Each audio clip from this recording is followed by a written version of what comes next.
Welcome to today's episode of Print to Pixel, the podcast where we talk to marketing leaders and technologists about how omnichannel marketing is revolutionizing the way direct mail and digital marketing are used together. My name is Dennis Kelly. I'm the CEO of Postalytics, the leading direct mail automation platform that makes direct mail marketing as easy as email.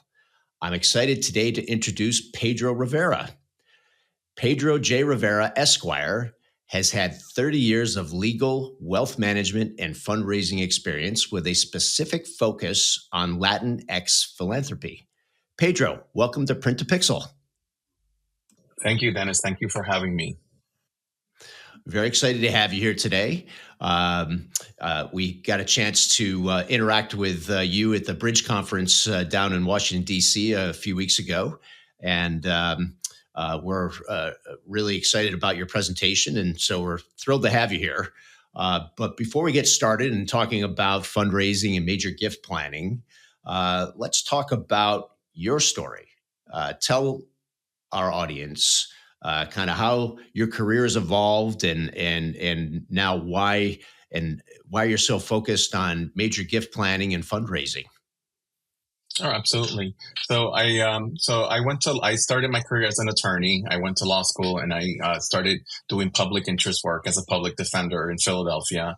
And then I ended up doing commercial litigation for an insurance company. And then my life kind of changed and I decided to take a change in my life, and I ended up doing some legal recruiting. And from there, it took me to what kind of brings me to what I'm doing today. And I ended up getting a job with PNC Bank in Philadelphia. And I was a trust advisor. So I advise ultra high net worth donors on their trust accounts. So in many ways, I felt, you start creating relationships with ultra high net worth donors on, their assets, their futures, their dreams, and also kind of preservation of their wealth and transferring of wealth to the next generation. And then in the midst of the conversations, you always talk about philanthropy. And so we started talking about the interest of where they wanted to make gifts. And I did that for approximately 8 years. And in 2009, I had to relocate to South Florida to be a caregiver of my parents. The wealth management field was kind of not doing well, and I decided to transition into fundraising, mostly because I had met with a mentor who was doing fundraising for the University of Miami, and had also been a prior attorney, a litigator. And he said, you would be good doing plan giving, which is deferred or legacy gifts for people who want to leave a trust account, or whether it's a charitable remainder trust, or all these kind of instruments that you have in the trust and estates world.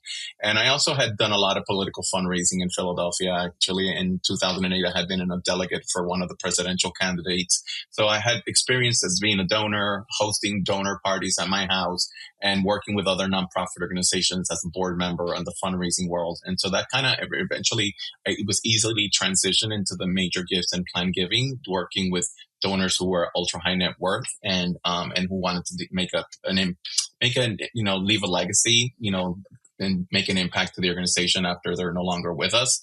So that's how I kind of started it. And I just felt into that situation. I've been fortunate enough that I've implemented or launched 2 plan giving programs. One for, I kind of revised or relived or revamped the plan giving for NGO. And in one of my latest jobs, I worked at Unidos US, which is the largest Latino nonprofit organization that does civil rights and advocacy. And I launched their plan giving like 3 or 4 years ago. From the beginning up, just identifying donors. There's some characteristics of these donors that you can tell they're plan giving donors. And so that's how I kind of created my specialty on specializing or focusing on major gifts and plan giving. Interesting. I guess it makes a lot of sense that, somebody who's had that career in advising folks who end up doing a lot of major gifts, that then, you would become somebody that could understand really how to put those types of programs together, because you from the other side the types of issues, concerns, legal structures, all of the kind of complexity associated with major gifts. It's certainly very different than dropping a check in the mail for an annual appeal, or hitting your credit card online when a fundraising thing stirs your heart. Uh, so I guess having that legal background makes a ton of sense, and then from a wealth management standpoint too. So you've really got kind of all the bases covered to understand exactly where the donors are coming from. Yes, I sure do. I understand it from the perspective of where the money's coming from and the impact that the donor wants to make. And, philanthropy was always part of our conversations with all of our trust clients, just because we wanted some of our trust clients wanted to create a, a, um, a tradition or a culture of philanthropy within their own families. And some of them would create family foundations, and we would help them structure family foundations so that their kids and grandkids could be part of the philanthropic culture of the family, as to teaching them how to give because they had plenty to give. So yes. Yes. Yeah. Wow. Well, that's great. And it sounds like, that your experiences have helped families establish those traditions and those cultures that carry on for generations. So that's powerful stuff. Congratulations. Thank you. Um, Thank you. I enjoy doing it very much. yeah, I'm sure you do. So let's discuss kind of the marketing aspect of gift planning and major gift fundraising processes. I'm sure you've seen a lot of it over the years. From your perspective, what distinguishes a great major gift fundraising campaign or process from uh, sort of the rest of the field? What are the things that help people stand out in this world of major gift planning? Well, I think besides being able to having them in your donor base, but also identifying them. But most importantly, with any kind of ultra high net worth donor or any donor, it's building the relationships and really getting to know your client and really learning to be a good listener. Not only hear them, but listen to them, because they will give you clues through their process of where their interests lie, where they want to make the biggest impact. And also, you can also in many ways also indirectly find out their capacity, even though, and from the back end, you do research through, there's a lot of database systems that do wealth screenings, and you have that, but sometimes the wealth screenings also include the real estate, which sometimes is deceiving as to the potential that they can give, because you're really looking for liquid assets for a donor to give. I mean, you can look for real estate gifts as well, but for the most part, you're really looking for liquid assets because you want the cash now or the cash later. But I think the most important thing, besides identifying them through the necessary tools of wealth screening, is building and having the relationships, not only with the donor, but the people that are the decision makers in the relationships, who could be their attorneys, their financial advisors, and their kids. Got it. Yeah. And I So think that I think a good major gift officer is an excellent relationship building person, because that's when you really kind of create like a professional relationship, that you want to be the trusted advisor to these donors. So, yeah, that makes perfect sense. So I guess if you were to step back and look at it from like a classic business perspective, the marketing aspect would be identifying the range of potential donors out there through research in those databases and reaching out to them. And then it's more of a sort of sales role where you're then taking those that are the best fits and developing those relationships and really building a long-term relationship between the institution and the donor, so that that the intention of the donor is best uh, uh, uh, played out over the course of that gift planning. That makes a lot of sense. yeah, Um, absolutely. so if you are an institution or that maybe has not yet implemented a major gift or gift planning fundraising strategy, or maybe you have, but it hasn't really met expectations. What are some of the things that those institutions should be thinking about in terms of just overall strategy? Like what are Yeah. some of the areas that you know you could guide our audience to or guide away from some things. So, in your experience, help us understand the best way to think about this strategically. Yeah. Well, actually, I'll tell you what not to do. Just because a person has wealth doesn't necessarily mean that they fall into the wealth management or ultra high net worth donor or plan giving. So that's not, that could be a criteria, but it's not the sole criteria. And I will say that for people who don't have one or are thinking about one, when we think about fundraising, I always think it as a cohesive group of different strategies. So you include the direct marketing, direct mailing, you include the corporate giving, you include the annual giving, which with the annual giving, you can do a lot of the mailings that get to donors. You can integrate questions as to, have you considered leaving a legacy? Who are your top 3 favorite organizations that you would like?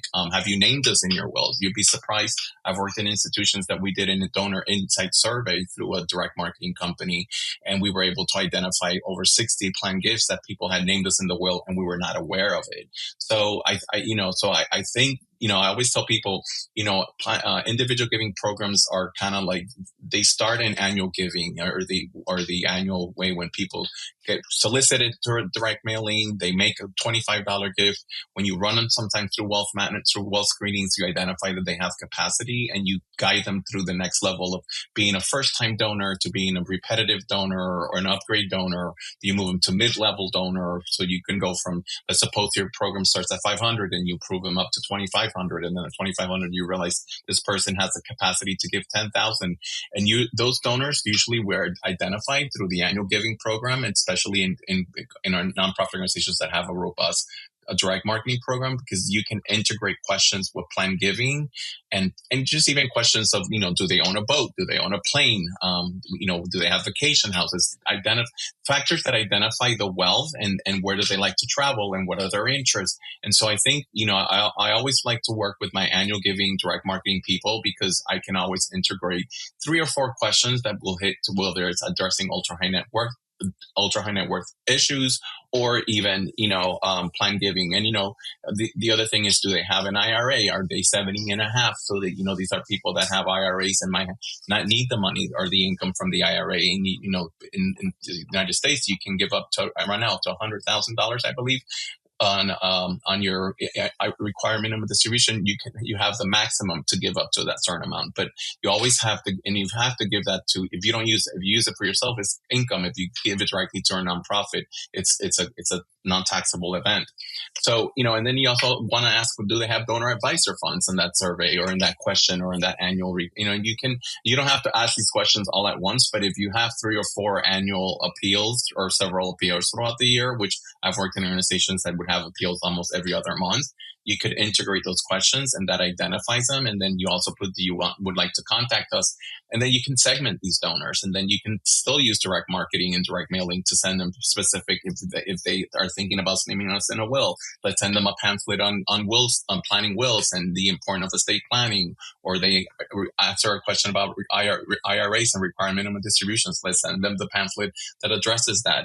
Are they charitable? Have they talked about donor advisor funds? Do they own stocks? Are there gifts on stocks? If you get donors that give gifts of stocks, these people have capacity to give more, or there's money, there's capacity there. So these are all identifying things that I always tell people, when you do a database analysis of your donors, see where the money's coming. Is it coming through a check? Is it coming through a donor advisor fund?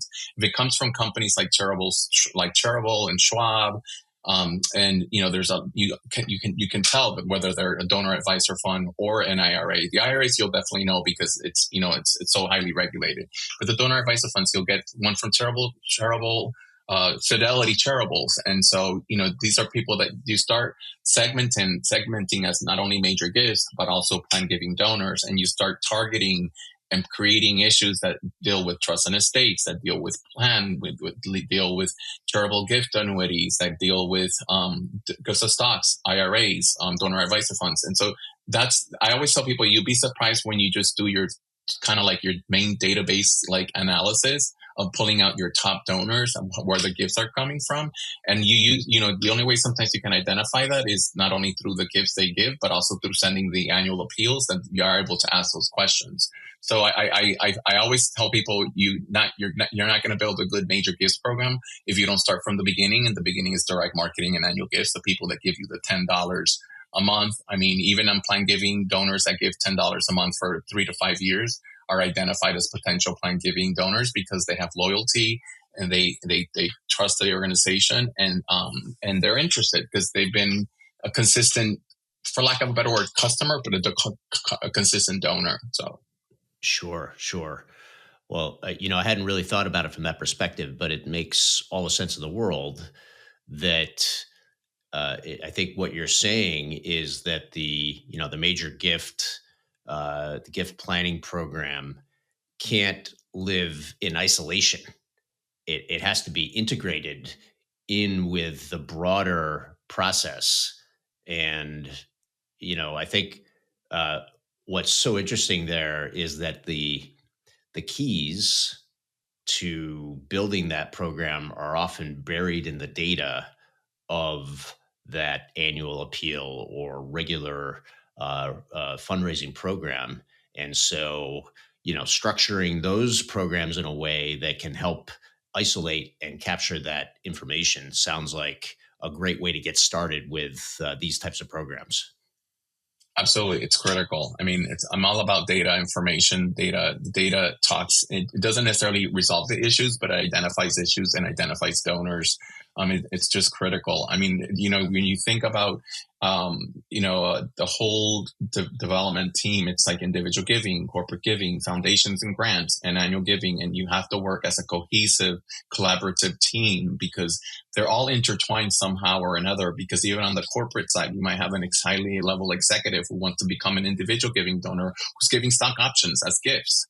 And people don't really think about that. So I'm always telling people just because you work in the corporate fundraising doesn't necessarily mean that you can't help the annual giving, because in the corporation, the staff members of that company could be, direct marketing donors. And we could do a campaign for them at the end of the year to give us $10, $5, whatever they wished for. So, I'm always I always emphasize to my staff, we all have to be talking together because we're all intertwined and connected through the whole philanthropy process of it. And also realize that, the most important thing for us is raising monies for the organization that we represent. Sure. Yeah. No, that's great. Great stuff. Let's go back to the presentation that you gave at the Bridge Conference a few weeks ago. The title was How Fundraisers Can Save Time and Spur Creativity. For the audience that wasn't there at the Bridge Conference or wasn't able to attend, why don't you give us some of the highlights of that presentation, the things you talked about that day? I think that, the most important thing that we talked in that presentation was really making sure that when you are talking to donors, that you kind of blend the conversation.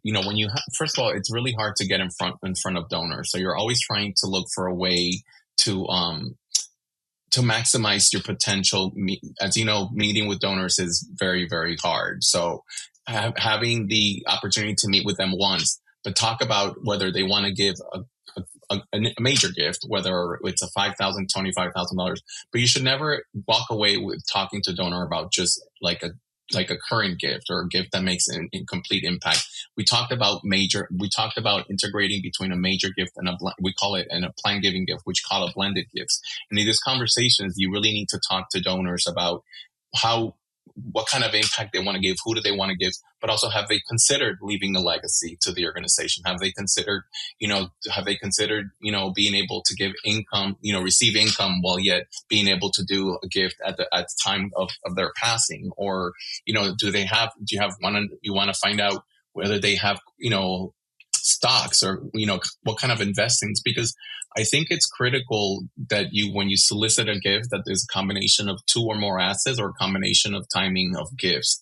And I think that, and unfortunately, I think in the development where a lot of development directors or officers are so overwhelmed with the topic of estate planning or plan gives, and they're like, well, I don't know anything about law, so I can't be a good plan giving person. And that's a fallacy. That's not true. You don't need to know enough. You just need to really realize that a blended gift is a solicitation that combines a major gift and a legacy gift, or it's a combination of one or more assets. It could be someone who gives you a cash gift now, but wants to give you the requirement distribution at the end of the year and give that to you on a regular basis moving forward. So I think, what we try to do is save time with having one meeting and being inclusive of all the options that the donor has. We're all tied with limited resources.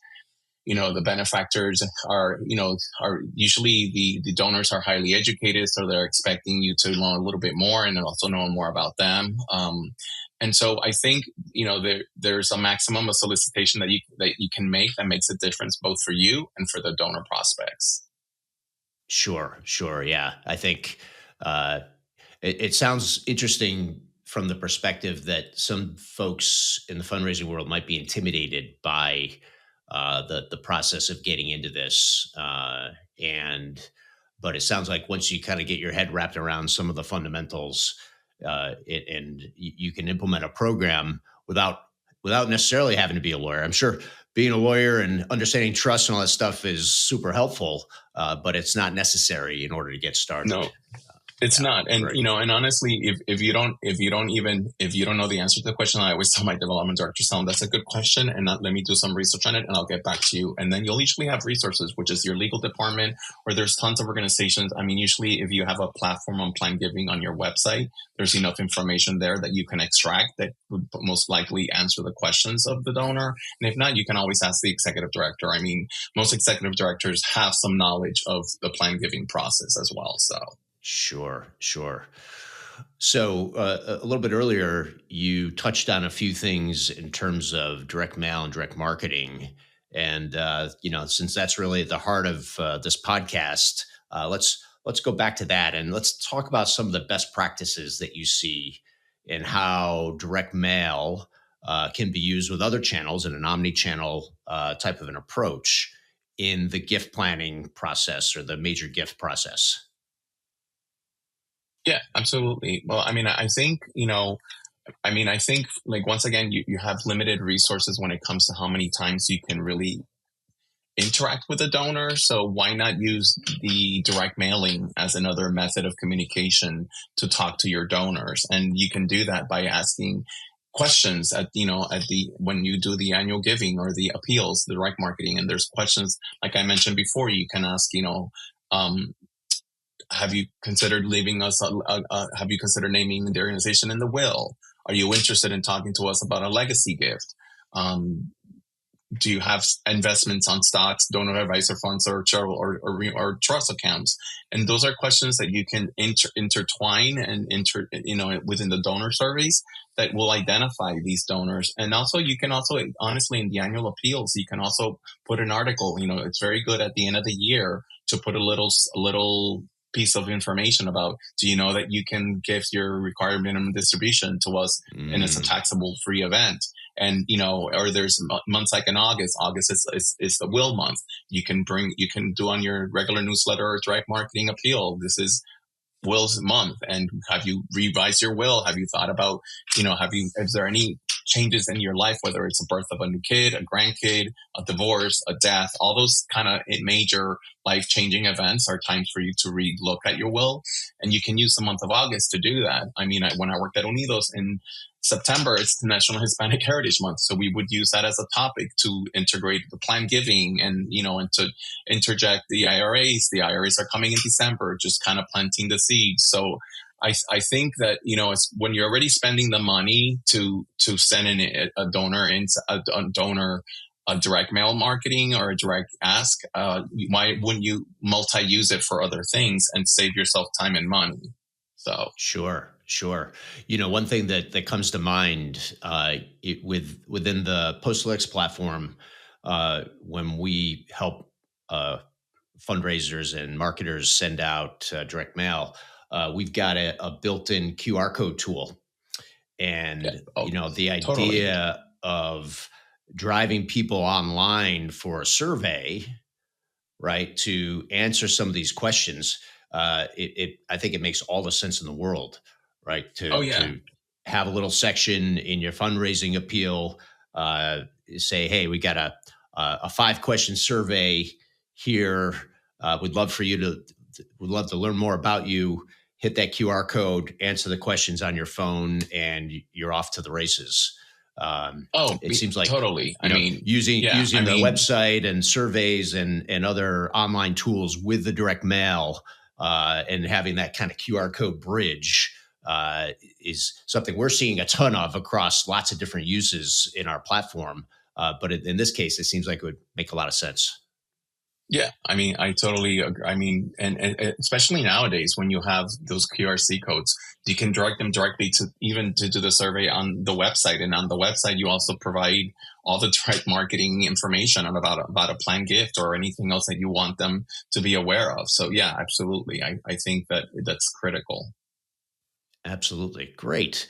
Well, Pedro Rivera, you're a wealth of information, no pun intended, Thank you. on this topic of major gift planning. And so, uh, if the audience is interested in connecting with you, learning more about your practice, and how maybe you could help them, what would be the best way for our audience to get in touch with you? Yeah, they can send me a direct mail to PJR Rivera at pjrconsultingllc.com. Or they can also look at my LinkedIn account, which is under Pedro J Rivera Esquire, and they can reach me out through there. So, and once they reach me out through email or LinkedIn, I'll be more than happy to connect with them. So, Excellent. Excellent. Well, Pedro, it's been a real pleasure speaking with you today. I learned a lot about how the major gift planning process, it needs to be integrated with all the other campaigns that are going on, and to have a kind of a holistic approach. It makes a ton of sense, and to use the data that is in those processes to really help build those major gift planning programs. And then we talked about integrating all of that together with, direct mail and QR codes and hopping online. Great stuff. Really appreciate you coming on Print to Pixel today. And audience, if you have any interest in speaking to Pedro, learning more, please reach out to him. And until next time, thanks for joining us on Print to Pixel. thank you so much, Dennis, for having me. It's a pleasure. Have a great day.